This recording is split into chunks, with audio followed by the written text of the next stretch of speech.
आज मी तुम्हाला तुरीची डाळीची आमटी बनवून दाखवणार आहे। त्यासाठी बघा 1 वाटी तुरीची डाळ घेतलेली आहे आणि 2 चमचे मी मसूरची डाळ घेतलेली आहे। तुरीची डाळ आणि मसूरची डाळ स्वच्छ धुवून घेते।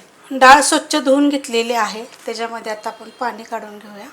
डाळीपेक्षा थोडंसं जास्त पाणी टाकायचं, म्हणजे 1 कांडी जास्त घालायचं ह्याच्याप्रमाणे। आता ही काय करणार आहे, मी कुकरला 3 शिट्ट्या करून घेणार आहे। 4 शिट्ट्या केल्या तरी पण चालू शकते। तुम्हाला जर हवं असेल तर ह्याच्यामध्ये थोडीशी हळद, थोडंसं मीठ, थोडंसं तेल पण टाकू शकता। 1 टोमॅटो सुद्धा ह्याच्यामध्ये टाकू शकता। मी नुसतं अशाच 3 शिट्ट्या करणार आहे। अजून एक गोष्ट तुम्हाला सांगते, जर तुम्हाला हे तुरीची डाळ जर बाधत असेल का नाही, तर डाळ काय करायची, एक अर्धा तास भिजत घालायची तुरीची डाळ आणि पाणी चांगलं स्वच्छ धुवून काढायचं आणि मग तुम्ही डाळ कुकरला 2 शिट्ट्यामध्ये चांगली शिजली जाते। मग तुरीची डाळ आपल्याला खाल्ल्यानंतर जळजळसुद्धा होत नाही। असं पण केलं तरी पण चालू शकतं। आता मी ह्याच्या 3 शिट्ट्या करून घेणार आहे मीडियम गॅसवर। डाळ बघा मी शिजवून घेतलेली आहे, एकदम सॉफ्ट शिजलेली आहे। ह्याच्यामध्ये मी कोमट पाणी टाकणार आहे आणि फक्त मिक्स करून घेणार आहे। तुम्हाला पाहिजे असलं तर तुम्ही काय करायचं, फिरक्यानं घोटून घेतली तरी चालेल, पण मी तशी घोटणार नाही आहे। फक्त आता पाणी ओतून मी जेवढी तुम्हाला आमटी पाहिजे त्याप्रमाणे आपण ह्याच्यामध्ये पाणी टाकून घ्यायचं आणि पाणी टाकलेलं साधं टाकलं तरी चालू शकते किंवा कोमट टाकलं तरी पण चालू शकते। खलबत्त्यामध्ये बघा कोथिंबीर, लसूण आणि थोडंसं सुक्कं खोबरं, एकदम थोडंसं सुक्कं खोबरं असं कुटून घेतलेलं आहे। ह्याच्यामध्ये तुम्ही थोडंसं आलं पण कुटू शकता, एकदम अर्धा इंच जरी आलं कुटलं तरी पण चालू शकते। कढईमध्ये मी आमटी बनवणार आहे एकदम साध्या पद्धतीमध्ये। तर कढई गरम करत ठेवली, ह्याच्यामध्ये मी अर्धी पळी तेल गरम करत ठेवणार आहे आणि गरम होऊन देऊया। तेल गरम झालेलं आहे। छोटा 1 चमचा टाकायची मोहरी, छोटा 1 चमचा जिरं, थोडीशी टाकायची हिंग पावडर, कढीपत्ता, मिडियम आकाराचा कांदा चांगला भाजून घेऊया। कांदा भाजलेला आहे, आपल्याला एकदम कांदा लाल भडक असा करायचा नाही आहे। त्याच्यामध्ये हे खोबरं, लसूण आणि कोथिंबीर अशी मी कुटून घेतली ती टाकून घेऊया।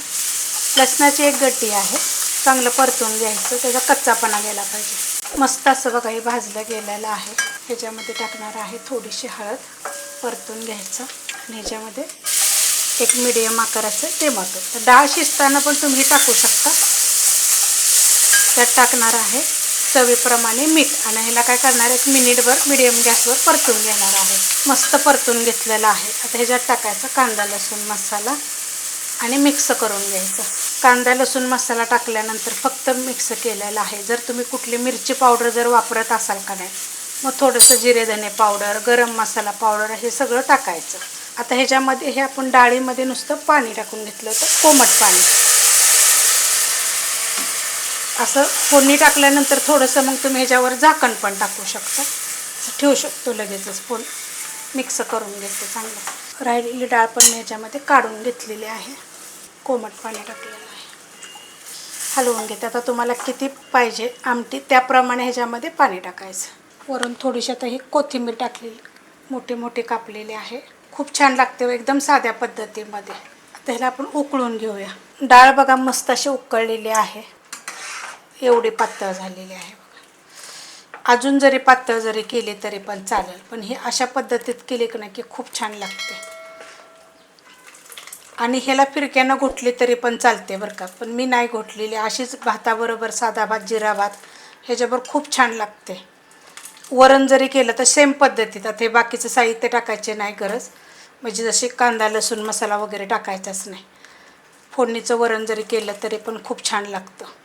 करून बघा एकदा। सगळ्या रेसिपी मी वेगवेगळ्या पद्धतीनं अपलोड करत असते, अशा पद्धतीनं पण एकदा तुम्ही डाळ करून बघा। रेसिपी कशी वाटली मला कमेंट करून सांगा। रेसिपी आवडली तर लाईक करा, सबस्क्राईब करा, कमेंट करा आणि शेअर करा।